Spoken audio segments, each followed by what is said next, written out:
कथा उठे अभिव्यक्त कोरापुट जिले में वर्षा एपरी भाव में 50 वर्ष रेकर्ड भांगी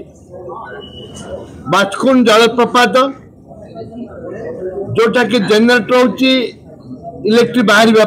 विद्युत बाहर पानी एपरी भाव में प्रवेश करिछि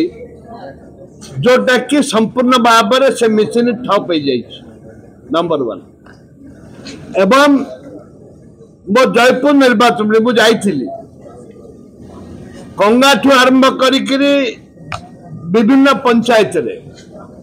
जेते मका 100 एकर मका 100 एकर आखु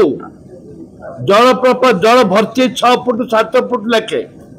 कुंदुरा ब्लॉक रे दिगापुर संपूर्ण भाव में जल 6 मीटर 7 मीटर लेखे जल रही 3 दिन 4 दिन लेखे मका संपूर्ण भाव में ध्वंस हो जाए मु अनुरोध कर सरकार को जे तमे हल्का भाव ने हेनी मु तो भावुचे सरकार सब जिनस हल्का हल्का न ये चाषी मानकर कथा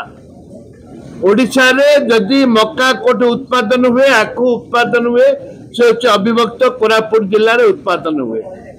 ताकू राज्य सरकार को अनुरोध दया करी ताकू सीरियसली नियंतु एवं ताकर क्षय क्षति पूर्ण पाई आम दाबी करछु ताकू पूर्ण करंतु आगे आ गोटे कथा जे 50 दिन हला हमर तो बीसी चयन एक केबे चयन हबो